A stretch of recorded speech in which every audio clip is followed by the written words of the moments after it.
Well, it is the biggest media news of the last decade. Tucker Carlson has been apparently fired by Fox News. The statement that was originally put out by Fox News media suggested an agreement to part ways, but we can all tell that that is not exactly what happened. According to Fox News, quote, Fox News Media and Tucker Carlson have agreed to part ways. We thank him for his service to the network as a host and prior to that as a contributor. Mr. Carlson's last program was Friday, April 21st. Fox News Tonight will air live at 8 p.m. Eastern starting this evening as an interim show helmed by a rotating Fox News personalities crew until a new host is named. It's earth-shattering in media terms. It is enormous. Tucker is the biggest cable host on TV. He's got 3 million viewers a night, according to the latest ratings. The market immediately responded by not liking what happened very much. So the Fox News stock took a serious dive. It went from approximately $33.50 a share all the way down to about $31.50 a share. So it lost like a couple of bucks in share price, which was, when you aggregate it, $690 million in value. Now, it regained a lot of that by the end of trading, but it just shows you that Tucker meant a lot to the network in terms of the actual value of the network. Tucker obviously did not see it coming. So any talk that this was some sort of planned arrangement between Tucker Carlson and Fox News, that he was ready to go with, for example, another media outlet, or that he was readying a presidential run, that appears to be belied by the simple fact that on Friday, Tucker literally said, we'll see you here on Monday. And what we are hearing from people who are in the know is that Tucker was prepping his show as of Monday morning, getting ready for Monday night when the news came down that he had been summarily fired from Fox News. Here are the last moments of Tucker's show, apparently forever, on Friday from Fox News. Tyler Burrell joins us in studio. He will deliver literally anywhere. Tyler, it is so great to meet you in person. A couple Coco's pies. So these are from Coco's, established 1978. This is sausage. That's sausage. And pineapple. And really quick, as a pizza professional, do you look down on this order? Is this? I do. I think that. I consider a criminal. I knew you did. That's it for us for the week. We'll be back. By the way, the entire episode of Let Them Eat Bugs, not quite as good as pizza, streaming now on Fox Nation. Use the promo code ORIGINALS for 30 days free. And we'll be back on Monday. In the meantime, have the best weekend with the ones that you love. That was the end of Tucker Carlson's show. So first of all, you can see Tucker, a really, really good and talented broadcaster, very exciting to watch on air, really upbeat and interesting very often, but capable of doing anger in a way that pretty much no one else in the media is capable of doing it. This is why he was so beloved by his fans. Now, again, he's not dead. He's going to come back in some other form, and he's going to be wildly successful when he does. He's an incredibly talented person. But this, of course, raises questions as to why exactly he was ousted. When Fox News covered the ouster, they basically just read the statement on the air. Here was Harris Faulkner doing that. We have some news from within our Fox family. Fox News Media and Tucker Carlson have mutually agreed to part ways. Tucker's last show was this past Friday. And starting tonight, Fox News Tonight will air live at 8 p.m. Eastern. It will be an interim show with rotating Fox News personalities until a new host is named. We want to thank Tucker Carlson for his service to the network as a host and prior to that as a long-term contributor. And that was the entirety of Fox News' coverage of the issue when it first broke. This follows hard on Tucker giving what was a pretty spectacular address to the Heritage Foundation on Sunday night. Again, no indication that he knew what was coming on Monday. And again, it's Tucker's stark ability to characterize the difference between good and evil in politics that's made him so wildly popular with his audience. Here was some of his speech to Heritage Foundation. I know somebody who was in the room during the speech said it was one of the best after-dinner speeches they'd ever seen. Here was Tucker on Sunday night. So when I started at Heritage, the presumption was, and this is a very Anglo-American assumption, that the debates we're having are kind of rational debates about the way to get to mutually agreed upon outcomes. If you have people who are saying, I have an idea, let's castrate the next generation. Let's sexually mutilate children. I'm sorry, that's not a political debate. What? It has nothing to do with politics. What's the outcome we're desiring here? If you say, well, I think abortion is always bad. Well, I think sometimes it's necessary. That's a debate I'm familiar with. But if you're telling me that abortion is a positive good, what are you saying? Well, you're arguing for child sacrifice, obviously. When people or crowds of people, or the largest crowd of people at all, which is the federal government, the largest human organization in human history, decide that the goal is to destroy things, destruction for its own sake. Hey, let's tear it down. What you're watching is not a political movement, it's evil. Again, it was Tucker's ability to characterize good and evil that made him so wildly popular. As I say before, Tucker is really, really talented. He's going to land on his feet somewhere. And maybe it'll be at a place that you've heard of. Maybe it'll be a place that you haven't. Whatever it is that comes next, Tucker is going to be successful at it because, again, he's a very, very talented guy with a large crowd of people who really like him. But this all requires us to ask the question, why did this happen? That's particularly true given the fact that he re-upped with the network back in February of 2021. According to Deadline Hollywood, this is February 2021, there's a lot more Tucker Carlson coming. The top-rated Fox News Channel host has just signed a new multi-year deal to bolster sister streaming service Fox Nation with a video podcast series and Tucker Carlson specials. Literally and figuratively, bring the big dog to just over 2-year-old streamer Carlson will drop a trio of new shows every week, umbrella company Fox News Media said on Wednesday. And this was, again, a multi-year contract that was designed to allow Tucker to expand his footprint, not just to the network itself, but also to the streaming platform that was Fox Nation.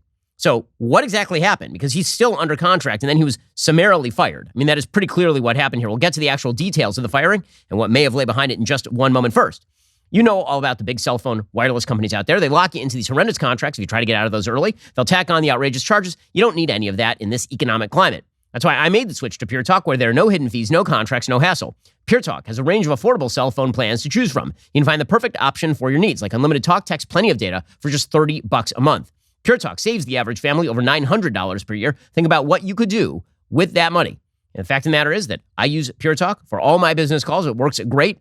That Pure Talk phone line was coming in very handy today. It was very busy today. You don't get cheap, inconsistent service with Pure Talk. You get the same coverage you're used to at half the rate you're currently paying. I use Pure Talk. Again, that 5G service is really fast. It never drops my calls. Pure Talk's U.S. customer service team helped me make the switch in as little as 10 minutes. I was even able to keep my phone number. Not only will you save money, you also get the satisfaction of knowing you're supporting a great American company. CEO and chairman of Pure Talk is a U.S. military veteran. When you become a Pure Talk customer, you're given that option to support America's warrior partnership. Go to puretalk.com, enter promo code Shapiro, save 50% off your very first month of coverage. That's puretalk.com, promo code Shapiro. Pure Talk is simply smarter wireless. Okay, so what lay behind this? So a few different theories. Theory number one is that Tucker was basically ousted as a consequence of the Dominion lawsuit. This is the theory of the Washington Post. The Washington Post says Carlson's private messages were among hundreds of internal communications made public in the course of the Dominion lawsuit that caused angst and embarrassment for Fox and heightened the company's legal jeopardy. Fox ultimately agreed to pay Dominion $800 million or so. Among other comments, Carlson expressed skepticism of the election fraud claims made on air by attorneys affiliated with President Trump and declared that he passionately hates the former president whose rise to power had been cheered by Fox in order to avoid people like Tucker having to testify or Judge Jeanine having to testify or a wide variety of other Fox News hosts having to testify. Fox News instead decided to, and this would be Rupert Murdoch, decided to sign an $800 million check to Dominion. But according to the Washington Post, it wasn't those comments that were so bothersome. It was Carlson's comments about Fox management, as revealed in the Dominion case, that played a role in his departure from Fox, according to a person familiar with the company's thinking. Quote, "Do the executives understand how much credibility and trust we've lost with our audience?" Carlson wrote to a colleague in a message a day after Fox, like the other media outlets, called the election for Joe Biden. This is a sentiment echoed by others at Fox in the fall of 2020, as even network officials who disbelieved Trump's election fraud conspiracy theories fretted that countering them strongly would alienate their conservative viewers. So in other words, a lot of the Fox News executives were looking at the fact that Tucker really didn't believe a lot of the things that were being alleged by Sidney Powell and Trump's legal team, but also was deeply worried about how that was going to play with the Fox News audience and all that had now come out. In another message, Carlson referred to management with an expletive, quote, "Those efforts are destroying our credibility." He later wrote, "A combination of incompetent liberals and top leadership with too much pride to back down is what is happening." Carlson did not have a farewell show, obviously. So this is theory number one, is that this was the natural after effect of the Dominion lawsuit, that basically everybody who is involved in any sort of credibility giving to the election fraud narrative is now going to be on the line. And to back that theory, you have the fact that Fox News also parted ways with Dan Bongino just last week. And Dan Bongino, of course, had been very vocal in his support not only for President Trump, but also had wanted to do an interview a couple of years ago in which Trump actually aired his grievances about the election. The Fox News brass cut the interview, and Dan actually went on the air and he said, "You shouldn't cut the interview with the former president of the United States. He's the former president of the United States." It was just a few days ago that Fox News parted ways with Bongino. So it's hard not to see Carlson's ouster in the context of Dan Bongino also being ousted as of last week. Now, that's not the only possible theory. Theory number two is that there are ancillary issues that we actually are only now becoming aware of. According to the Los Angeles Times, and this would have been Steve Battaglio reporting as a staff writer over there, people familiar with the situation who are not authorized to comment publicly said the decision to fire Carlson came straight from the top from Rupert Murdoch directly. Carlson's exit is related, according to them, to the discrimination lawsuit filed by Abby Grossberg. There's another lawsuit that has been on the books. She's a producer fired by the network last month, according to certain people. Carlson's senior executive producer, Justin Wells, has also been terminated, according to people familiar with the matter. So what exactly was in that particular lawsuit? A bunch of allegations were in that particular lawsuit. None of them particularly pretty. According to Yahoo News, just about a month ago, that discrimination lawsuit included allegations that constant bullying and gaslighting caused the producer so much stress and anxiety, her stomach ulcers flared up and she was in excruciating pain, and that she'd been discriminated against based on gender, religion, and disability. Discovery may have uncovered other ugly messages, perhaps. Maybe this is what Fox News was worried about. The network said in a statement, Fox News Media engaged an independent outside counsel to immediately investigate the concerns raised by Ms. Grossberg, which were made following a critical performance review. Grossberg's complaint contains allegations that Fox's lawyers pressured her to provide misleading testimony in the Dominion voting claim. Fox News says her allegations in connection with the Dominion case are baseless. We will vigorously defend Fox against all of her legal claims, which have no merit. So again, the allegation here is that a former Tucker producer was alleging anti-Semitism and sexism, and maybe this had some legal ramifications. So that is theory number two, is that it was sort of ancillary issues, that producer's lawsuit. Another possibility was that the network was very upset with the possibility of additional legal liability created, they think, by Tucker Carlson. For example, Ray Epps, who you'll recall from Tucker's show, he was a Texas man who, the day before the actual storming of the Capitol building, urged people to enter the Capitol building. There are a lot of people on the right who suggested that he was some sort of FBI plant. And Epps was interviewed Sunday on 60 Minutes. He suggested that Tucker had targeted him. Maybe Fox News didn't want to be hit with another lawsuit. That's quite possible after having suffered an $800 million settlement, which is actually the largest media settlement in American history so far as we are aware. Again, that is a possibility as well. There's also talk about the possibility that the network was upset about Tucker's coverage of January 6th. Tucker had done a special not all that long ago. We covered some of Tucker's allegations in the special. For example, the fact that the so-called buffalo horned man, whatever his name was, QAnon shaman, that he was walking around the building shadowed by a bunch of cops, and that looked kind of different than the idea that he was kind of running around the building threatening people physically and all of this. And Tucker had sort of downplayed the nature of January 6th. Maybe the brass didn't like that very much. But what this all comes down to is it looks as though Fox News is quote unquote cleaning house. And that can be, for bad. There are a lot of people who not only love Tucker, but also think that Tucker says things that other people won't, which is true. Tucker does say things that other people won't. You can see a fundamental divide has emerged, obviously, inside the Fox Corporation. And that was pretty clear from what members of the Fox News brass were saying during election 2020. There's a pretty clear divide between some of the top brass. That'd be Rupert Murdoch, maybe Lachlan Murdoch, Paul Ryan, Viet Din, some of the other people who are sort of at the top of the Fox brass, and some of the other people who are again, near the top, more sympathetic to the perspectives of the hosts who, for example, did not want Arizona called in favor of Joe Biden. That had been Suzanne Scott and Jay Wallace, for example. We'll get to that momentarily. First, in the past year, Israel has faced over 5,000 terror attacks. There was one just yesterday in Jerusalem. 28 Israelis have lost their lives. Hundreds of others have been injured. This has extreme emotional and psychological impacts on family, friends, and neighbors. One person who knows this very well is David Rubin. David and his young son were wounded in a terror attack. While healing from that trauma, David realized his family was one of thousands struggling to recover from similar experiences. Many of those families are dealing with post-traumatic stress, panic attacks, severe anxiety, depression, isolation, and loneliness. That's when David founded the Shiloh Israel Children's Fund. It works with trauma experts to provide a range of uniquely tailored therapies that are radically improving the lives of thousands of families and children devastated by terror. I urge you to visit their website, israelchildren.org/Ben. Watch the devastating stories of families who suffered tremendously at the hands of terrorists, what Shiloh Israel Children's Fund is doing to provide the healing they need. And this week actually marks both Yom HaZikaron, which is Israel's Memorial Day, as well as Yom HaAtzmaut, which is Israel's Independence Day. It's a wonderful time to give if you care about Israel. In one particular story, Shiloh Israel's Children's Fund saved the marriage of a couple who lost their child to a terror attack. They're doing amazing work. Head on over to israelchildren.org/Ben. See what it takes to save the life of a terror-stricken child in Israel's biblical heartland. You won't believe how easy it is to give children a brighter future. That's israelchildren.org/Ben. Okay, so if you look back at the text of the various members of sort of the Fox News brass, they had very different opinions on sort of what was happening in 2020. And a lot of what seems like happened with Tucker on Monday morning seems like it was fallout from 2020 just late and as a result of the Dominion judgment. So, for example, if you look at the text of Rupert Murdoch at the time, he texted Suzanne Scott, who is the CEO of Fox News, January 21st, 2021, saying, still getting mud thrown at us. Maybe Sean and Laura went too far. All very well for Sean to tell you he was in despair about Trump, but what did he tell his viewers? So Murdoch apparently was not happy with the behavior of some of the hosts with regard to the division between what they were saying to the viewers and what they were saying sort of behind the scenes. Lachlan Murdoch, who is the Fox core CEO, and Rupert Sonny said news guys have to be careful how they cover this rally. The narrative should be this is a huge celebration of the president. That was a message that he sent to Suzanne Scott November 14th, 2020 about coverage of a Trump rally in which two Fox journalists had contradicted election fraud claims. Paul Ryan also suggested that the 2020 election coverage was an inflection point for the company and a chance for people to tell the truth about what they actually thought about the election fraud claims.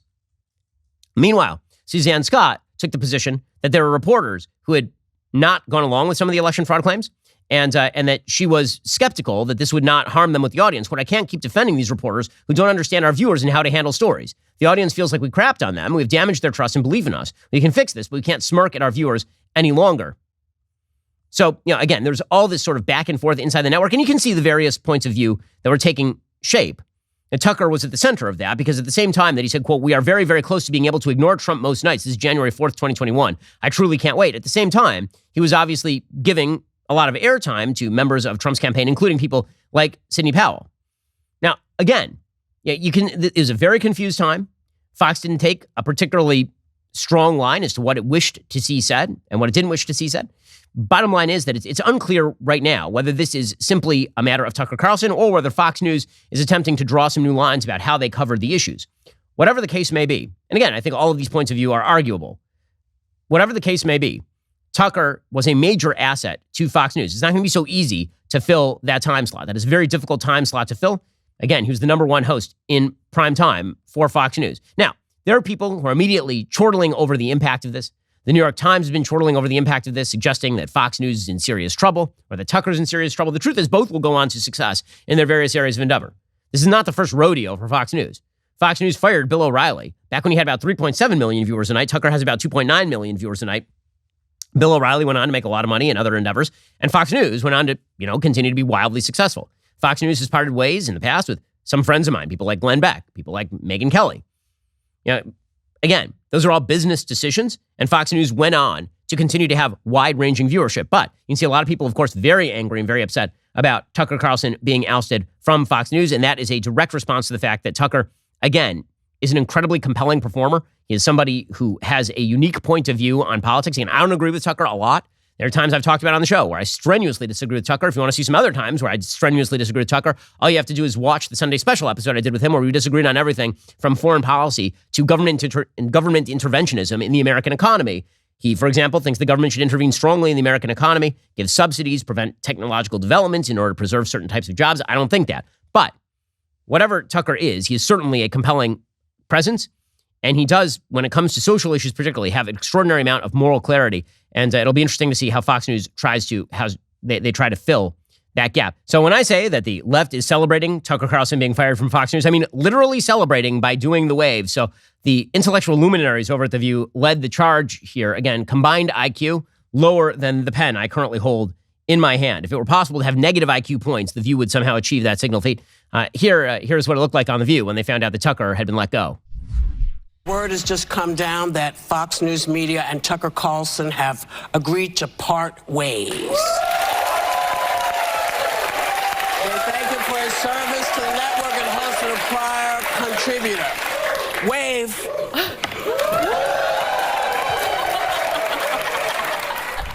Now they're doing the wave. They're literally doing the wave right now. That's the first time some of these people have stood up in at least 11 years. So that is very exciting. So yeah, great stuff there from those people. By the way, they're very excited about a network they never watch. They're really, really excited about it. Like if somebody got fired on MSNBC, a network I never watch, I wouldn't be like, oh my God, that's amazing. I'd be like, I never watch that network. I don't care. It just shows how much the left is like bewildered and confused and upset by the presence of an alternative point of view like Fox News in the first place, and certainly Tucker. CNN, of course, was very excited about all of this. CNN, Oliver Darcy, he says that the reason that Tucker was fired is because he was leading them in an extremist direction, which of course was always going to be CNN's line on this. This raises a lot of questions about whether the network potentially is trying to at least rein in some of the more extreme people on the channel. I mean, of course, Tucker Carlson, the most extreme probably on that channel. I should also note, John, why this is so important. I mean, Tucker Carlson, outside Donald Trump, really was the person commanding the GOP, really directing it. You saw Republican lawmakers, prominent Republican lawmakers, often grovel at his feet. Ted Cruz. Ted Cruz, for instance, groveled at his feet, and others because they were afraid of of him going on his primetime show and lashing out at them. So this is not only huge news in the world of media, but also in the world of politics, where he was really pushing the GOP in that extremist direction. And Tucker is not going to go away here. Despite CNN really reveling in all of this, Tucker's not going to go away. I mean, there were immediate rumors that Tucker might run for president. Now, I think that is a very sketchy rumor, given the fact that again, Tucker Carlson tends to be a private person. He's somebody who really enjoys his private life, and he doesn't want to see that up on a screen. I'm not sure that he wants to go head-to-head with Donald Trump, a man who has no limits when it comes to attacking his political opponents. But it is galling to watch the members of the left-wing media who've been wildly dishonest for years about Trump, about Tucker, about pretty much everybody, now kind of reveling in it. The New York Times reran a piece today titled, "The Times Did an Investigation into How Tucker Carlson Stoked White Fear to Conquer Cable." This, of course, is their routine, is that anybody they don't like is a white supremacist. That is the way all of this works. I'll repeat it again. Tucker's an immensely talented guy. He's going to go on to have immense success in whatever he chooses to do next. This is not the end of Fox News. It's not remotely the end of Fox News because, again, Fox News still is the prime time destination for the vast majority of America's really motivated conservatives. Is it going to harm Fox News? Certainly with Tucker's viewers, it will. But again, the kind of rule in conservative media is that Fox News continues to truck on, and ex-hosts, they continue to have second careers as well. So this is hardly the end for either of them. In just a second, we'll get to the other big media firing of the day. And this one is actually kind of funny. We'll get to that momentarily. First, as you know, I am the world's best dad. I mean, this is just technically true. They've done studies on this. I am the world's best father. Well, often my children come to me wanting to, jump on my bed, and they want to have pillow fights. And because I'm the world's best dad, I'm like, totally. And not only am I the world's best dad with that, I say, you can only have pillow fights on the world's greatest sheets. And this is why we have Bull and Branch sheets in our home. My little ones, they have very particular views on the sheet quality of the sheets that they're jumping up and down on and messing up my bed. Well, I rely on Bull and Branch. Bull and Branch sheets are made from the finest 100% organic cotton threads on planet Earth. They feel buttery to the touch. They're super breathable. They are perfect for both cooler and warmer months. Their signature hem sheets were made with threads so luxurious, 4 U.S. presidents have slept in them. Bull and Branch sheets actually soften with every wash cycle. They're made without pesticides, formaldehyde, or other harsh chemicals. Best of all, Bull and Branch gives you a 30-night risk-free trial with free shipping and returns on all orders. You're not going to want to return them. I'm not sure anyone ever has. Get a better night's sleep with Bull and Branch. Get 15% off your first order when you use promo code Shapiro today at bullandbranch.com. That's Bull and Branch, BOLLAND, branch.com. Promo code Shapiro. Exclusions apply. See site for details. Again, these are the best sheets on planet Earth, bar none. They also make amazing blankets, by the way. I have a couple of them, really good stuff. Go check them out right now, bullandbranch.com. So, Tucker, his firing was, of course, the biggest news yesterday. The second biggest news yesterday was the firing of Don Lemon. So, Don Lemon of CNN was finally let go. The first take on this was actually Don Lemon himself. So, he put out a statement reading, quote, "I was informed this morning by my agent that I have been terminated by CNN. I am stunned. After 17 years at CNN, I would have thought that someone in management would have had the decency to tell me directly. At no time was I ever given any indication that I would not be able to continue to do the work I have loved at the network. It is clear there are some larger issues at play. With that said, I want to thank my colleagues and the many teams I've worked with for an incredible run. They're the most talented journalists in the business, and I wish them all the best." So he's obviously implying when he says there are some larger issues at play. Presumably he is implying that sexism is to blame because he is a gay man, or racism is to blame because he is a black man, or whatever else it is that Don Lemon is going to claim about why he was fired. The reason he was fired is because he was getting lower ratings than some forms of colon cancer, and also because he had a really bad habit of doing creepy and weird things to his co-host. That is the reason why. I mean, honestly, the fact that it took him this long to be fired is insane. I mean, there were profiles of him years ago, like hitting on waiters at restaurants in the profile. And I was like, oh, that's totally fine. What's the big deal? Now, I have to just point out the radical irony of Don Lemon being fired at CNN and still losing to Tucker Carlson. That's hysterically funny. So not only does Don Lemon get fired, but still in the cable competition for who actually cares about Don Lemon getting fired, he still comes in second to Tucker Carlson. The great irony, of course, is fast forward, several decades, and they're definitely going to die on the same day, right? And then Tucker is going to be above the fold, and Don Lemon's going to be on page like A17, is the way this is going. It's only God could have a sense of humor like this when it comes to Don Lemon, because that is really, really funny. CNN immediately said that Don Lemon was inaccurate, which is great. So Don Lemon getting fact-checked by his own network. Remember, this was their news anchor who can't even tell the truth about how he was fired. According to CNN PR, quote, "The statement is inaccurate. He was offered an opportunity to meet with management, but instead released a statement on Twitter. So they said, do you want to come in and talk about it? He's like, nope. And then he released a statement saying, I was never even contacted. So great job, CNN, for delegating, truly amazing job, delegating all of this to all your news coverage to a person who then lied about his own firing such that you had to correct the record. Really, 17 years of news coverage so bad that even when he leaves, CNN has to fact check him retroactively about leaving.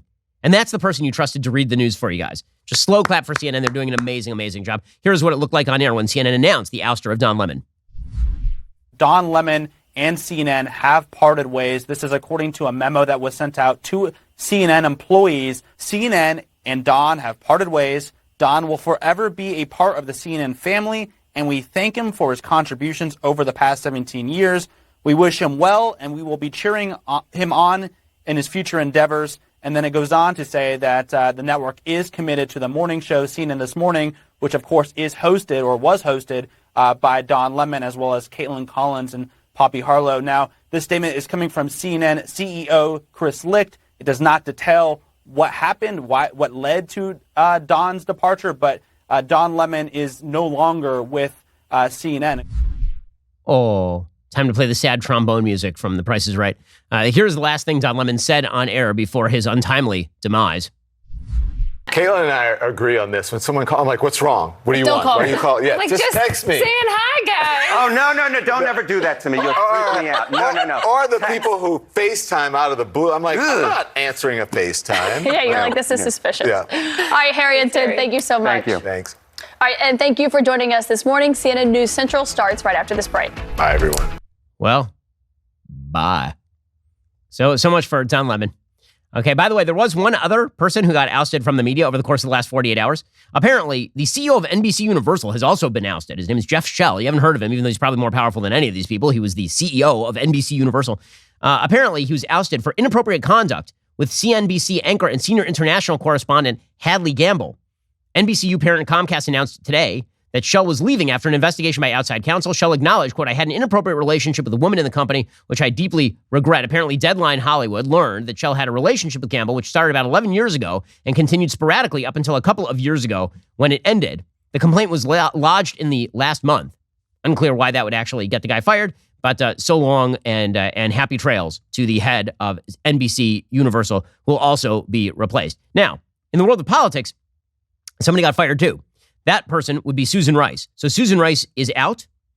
She was the domestic policy advisor to Joe Biden. So very often I get asked, like, who is the person standing behind Joe Biden? Like, who's designing Joe Biden's really, really bad policy?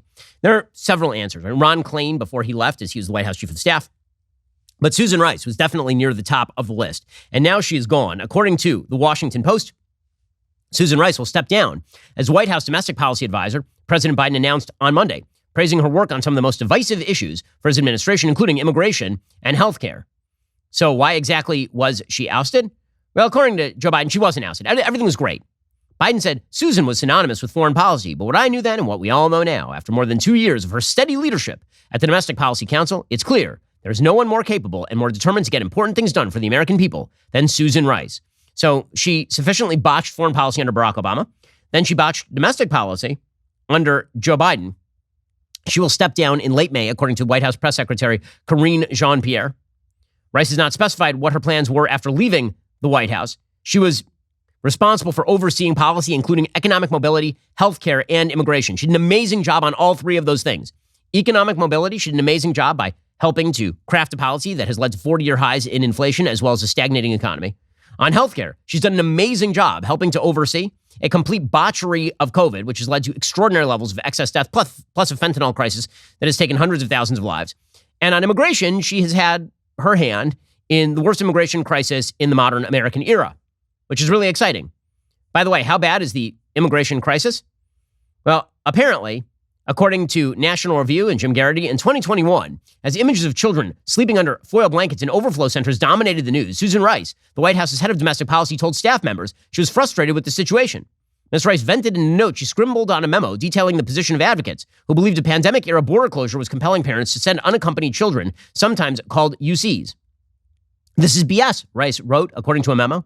What is leading to voluntary separation is our generosity to unaccompanied children. In a statement, Ms. Patterson, the White House spokeswoman, said any suggestion Rice felt constrained by the demands of the law was false, and she was proud to be doing the right thing and treating children with dignity and respect.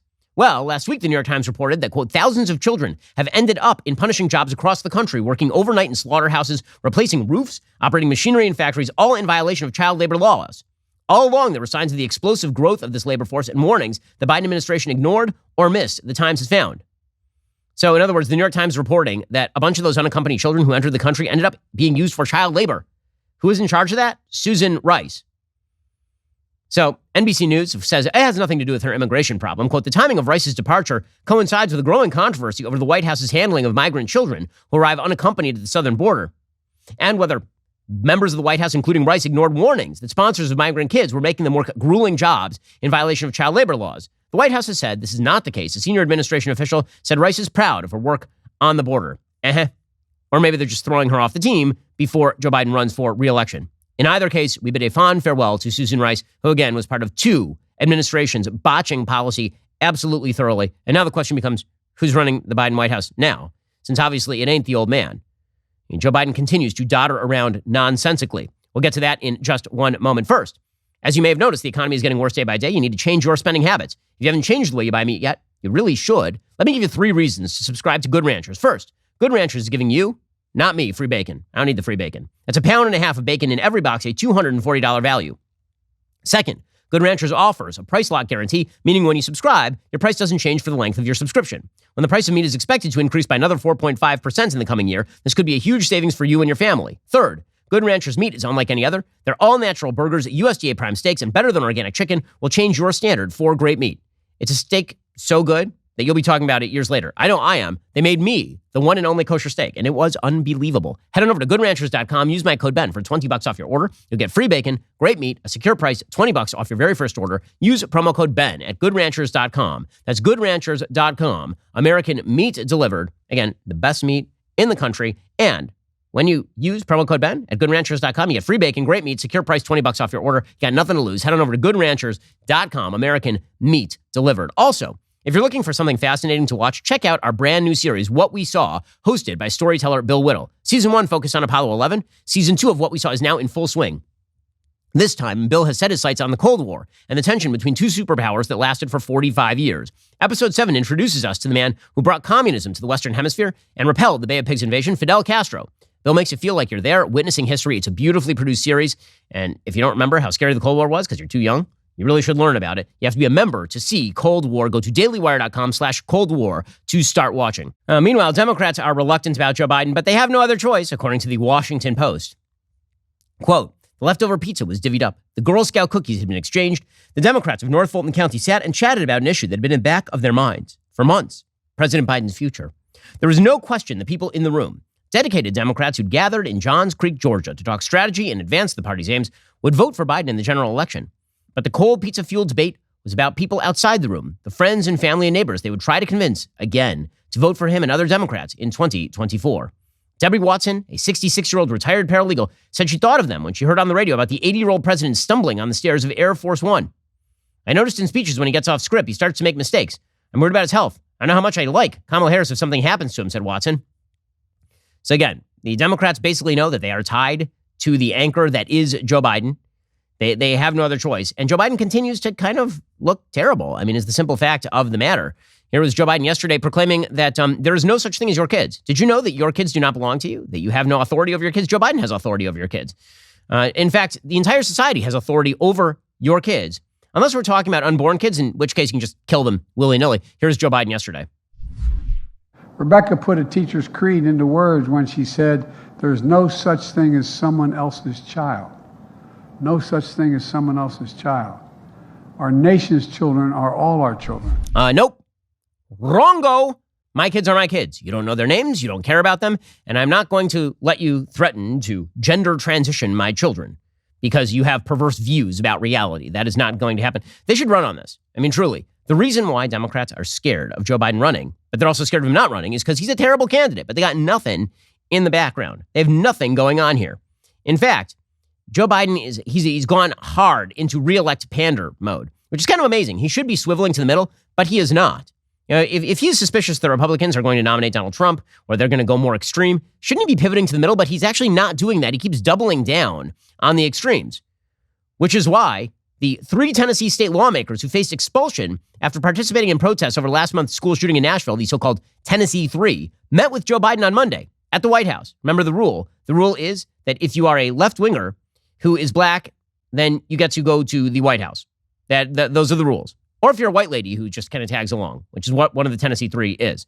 If you are, however, the family of a child who's murdered during that Nashville school, like the actual shooting that these young legislators were protesting about, if you are the family of a victim of that, you don't go to the White House. If you are a legislator who is suspended for violating all of the House rules in Tennessee, then you go to the White House so long as you have the right color and you speak in very bizarrely bad MLK cosplaying tones. Then you get to go to the White House. Joe Biden said, "You're standing up for our kids. You're standing up for our communities. What the Republican legislature did was shocking. It was undemocratic, mashable. It's just tragic to see what's happening. And your stands erroneous, in particularly your city, but also across the country. Nothing is guaranteed about democracy. Every generation has to fight. You're doing just that erroneous." So they get to go to the White House, which is very exciting. Again, he's swiveling hard to the left. But guess what? That ain't going to work because he is still a wildly unpopular president.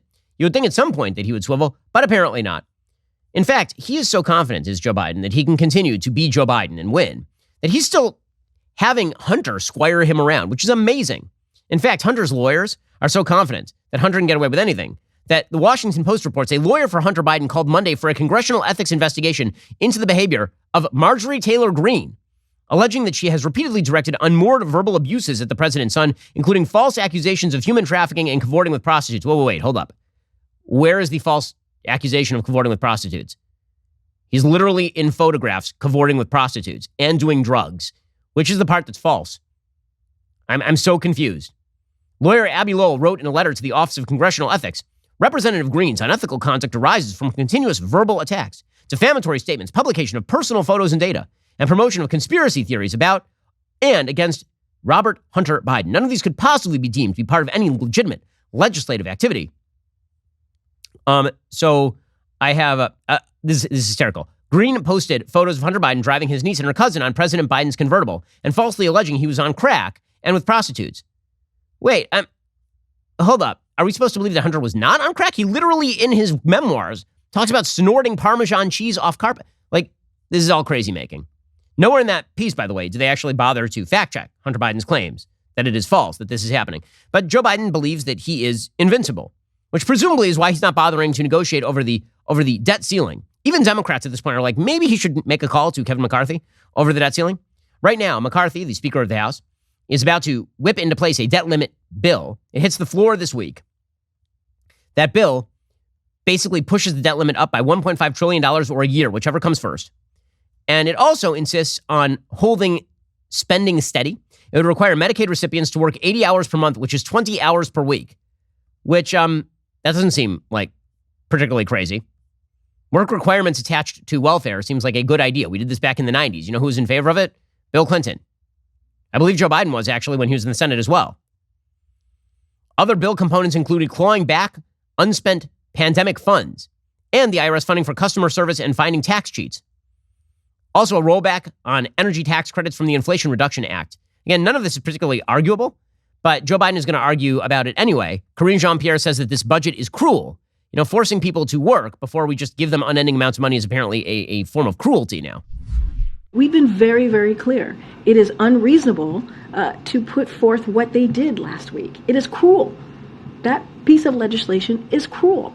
And so they need to really make sure that we don't go into default.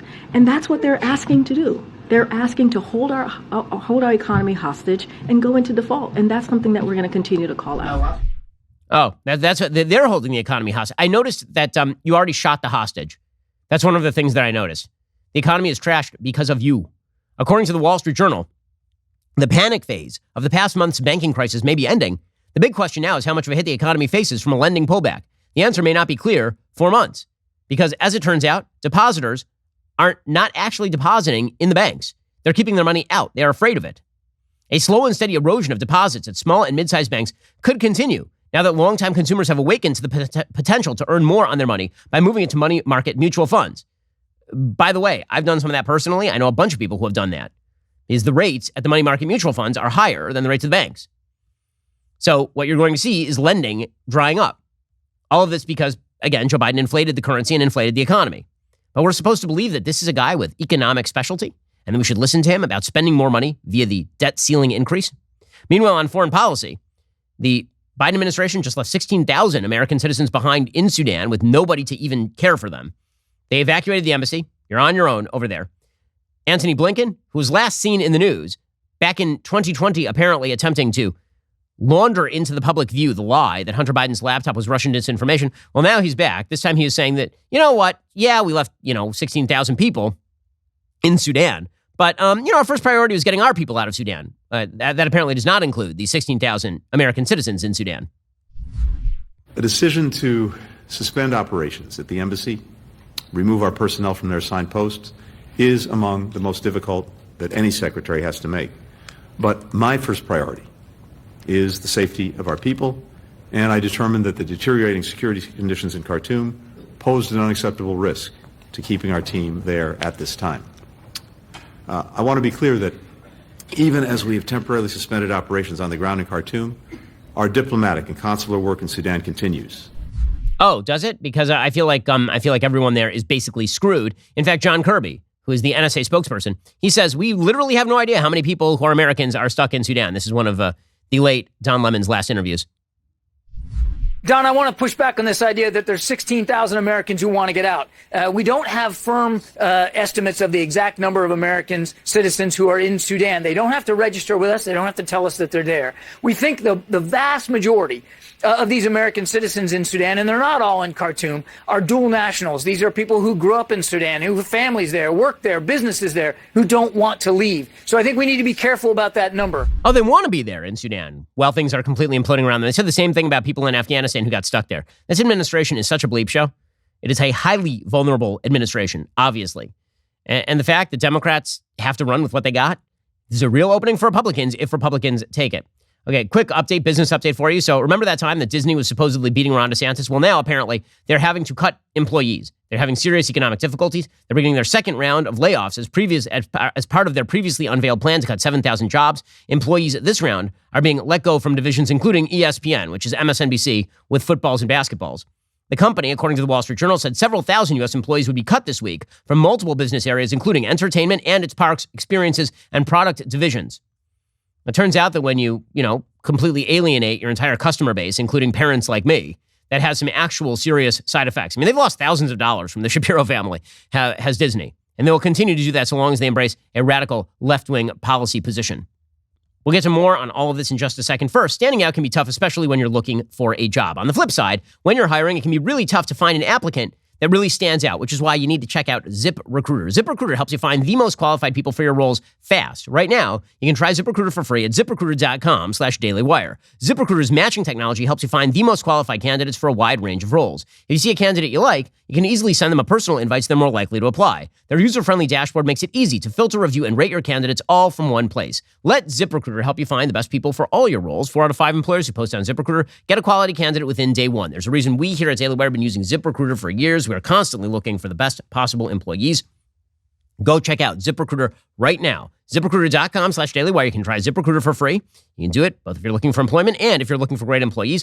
Try out ZipRecruiter.com/dailywire. ZipRecruiter is indeed the smartest way to hire. That's ZipRecruiter.com/dailywire. We don't waste our time. We don't waste our money. ZipRecruiter.com/dailywire makes our job easier. It'll make your job easier too, and maybe get you a job. ZipRecruiter, the smartest way to hire. Alrighty, time for some things I like and then some things that I hate. So things that I like today. So Phil Jackson. I'm a Boston Celtics fan, which means I spent like my entire life watching the NBA and hating Phil Jackson. He was the coach of the Lakers, of course, highly successful coach of the Lakers, who ended up tying, I believe, Red Auerbach, maybe surpassing him, I can't remember, as the most championship-laden coach of all time. Well, he actually said something I agree with. And I was never a big Phil Jackson fan because he had this whole kind of like new agey thing in which he would quote Zen and talk about how crystals were going to make his team work better. Meanwhile, Tex Winter was in the back actually doing the triangle offense and all of this. And my feeling was always that when you are blessed to coach a team with like Kobe and Shaq on it, or Michael Jordan and Scottie Pippen on it, you have a pretty good shot at the champ. In any case, put aside my criticisms of Phil Jackson for now because he actually said something correct. Phil Jackson was on a podcast, and he had the temerity to suggest that he doesn't watch the NBA anymore because it's too political. Here's what he had to say. Do you feel like it just made little of the game, like it made it like a sideshow? What do you think it was that turned you off? Well, it was. They even had slogans on the floor, on the baseline.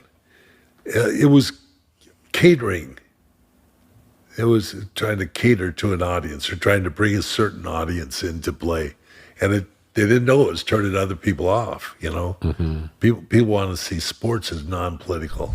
Obviously, what he's saying is true. And this is coming from Phil Jackson. Phil Jackson is no wild-eyed Republican by any stretch of the imagination. Well, this is verboten. You cannot say this. So Jalen Rose, he then put out a statement about how terrible it was that Phil Jackson did not appreciate equality, rejecting Black Lives Matter during the NBA Finals in 2020, which is what you would see. You'd see people with like their jerseys, the names on the back of the jersey would be like equality, Black Lives Matter, etc. And here's Jalen Rose being very upset at Phil Jackson. The same Phil Jackson that won championships with some of the greatest black athletes in the history of the game. Michael Jordan, Scottie Pippen, Shaquille O'Neal, Kobe Bryant, made millions on their backs and off their sweat equity. You're sitting up watching a game with your grandkids and y'all think it's funny when justice passes the ball to equal opportunity? When somebody shows you who they are, believe them. Well, I mean, I think it's funny because neither of those people is named that. There's no one named Justice, and there's no one named Equal Opportunity. So you're having bumper stickers passing the ball back and forth. But I love the fact that because Phil Jackson works in a league in which the players are largely black, now he's a racist for not wanting it to be overtly political when he watches basketball, which is an amazing thing. You know, keep going with this. See how it works out for you. Keep fringing out large segments of your audience. When you lose Phil Jackson, guys, you're not just losing small segments of your audience, you're losing large segments of your audience. Okay, time for some things that I hate.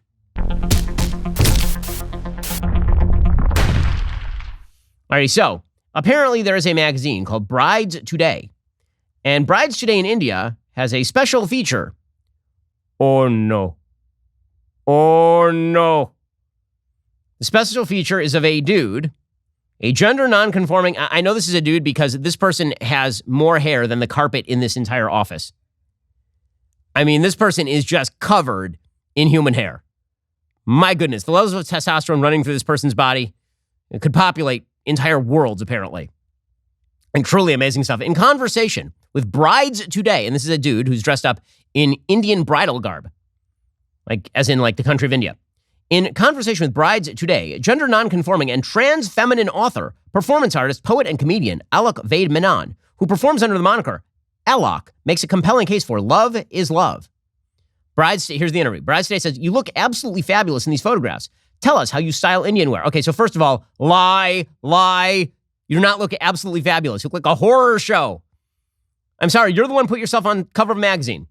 Once you put yourself on the cover of a magazine, declare yourself beautiful, then we all get to comment on it. And nope. It's going to be a big nope right here. My goodness. Alex says in the U.S. Indian diaspora, we're only expected to wear Indian ensembles for community events like weddings and holidays. However, I like donning Indian outfits across occasions. Indian wear is elegant, vibrant, and timeless. Why would we deny the world its beauty? Sometimes I combine Indian wear with Western-style clothing.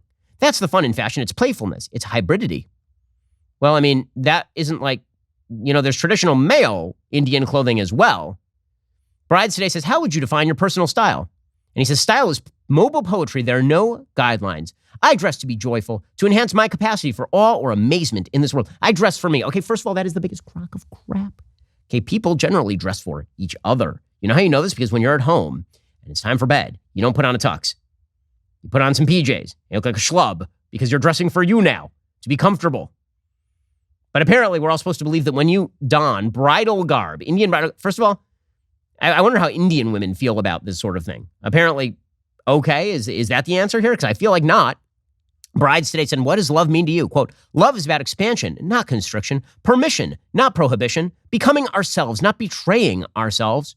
Oh, so love just means you do whatever you want without any sort of limits whatsoever. Are there no sort of limits at all? None? Because I feel like even you would think there are limits, say children or an infinite number of sexual partners? No, maybe not. I suppose not. Brides today says, we have been conditioned to abide by the institution of marriage. What are your thoughts on marriage? And he says, I grew up in a sexist culture that conflated marriage with maturity, one that told us we had to be married to be complete. Marriage was less about what we wanted and more about what was expected of us. And this caused so much grief. Yeah, I'm sure. You are a deeply happy individual in an individualist culture, dressing up in women's clothing and bearing your extremely hairy belly to the world on the cover of Brides today. Marriage is the problem, guys. Probably, when I look at the average person, if the choice, which way, Western man? I mean, seriously, it's like marriage on the one hand or this. Okay, your choice. And so then he calls for marriage equality, of course. And by marriage equality, he means that marriage is bad. We just heard that. You should recognize that for a huge number of people, when they say marriage equality, what they mean is the fundamental institution of marriage ought not be respected. It ought to be deconstructed. And marriage equality is just one tool in that deconstruction, which, by the way, is one of the reasons why we moved directly from gay marriage, which is a completely different argument, to men can be women. Because maybe the argument all along embedded itself in a broader argument, which is that marriage is bad. And once you hollow out the institution from man and woman and children, then all of a sudden it doesn't exist anymore. It's been completely exploded. So, well done again, Brides today. And it's an interesting choice, Brides today. Okay, meanwhile, I would recommend that you not allow your children to watch Mighty Morphin Power Rangers reunion special. You grew up watching Mighty Morphin Power Rangers. And it was, like a semi-cute show with a bunch of young people who would randomly turn into spandex-wearing crime fighters and such. Well, now, the reunion is going to feature the adult sex lives of the people, which makes perfect sense. According to Entertainment Weekly, Power Rangers star David Yost has been open about how the homophobia he faced while working on Mighty Morphin Power Rangers led him to walk away from the hit series in the 1990s. But now, as he returns for the 30th anniversary special, once and always, he's seeing the LGBTQ community explicitly represented on the series. I think it's great we had an element like that, obviously, into where we are, because it's important people see representation. Yost tells EW of a once and always scene in which Yellow Ranger Trini's daughter, Min, helps a man and his boyfriend fend off some of Rita Repulsa's putty patrollers. Yes, it's very important that children see a gay couple being defended from the putty patrollers of Rita Repulsa. Don't worry, it's not about the kids, guys. They don't want to indoctrinate the kids in their values. It's just about exposing kids to different lifestyles and all the rest. The kids, no. Again, go back to Joe Biden saying that they're not your kids. They're all of our kids, and you know exactly where this is coming from. Alrighty, guys, the rest of the show continues right now. You're not going to want to miss it. We'll be getting into the vaunted Ben Shapiro Show mailbag. If you want to have your question answered, you have to be a member. If you're not a member, become a member. Use code Shapiro at checkout for 2 months free on all annual plans. Click the link in the description and join us.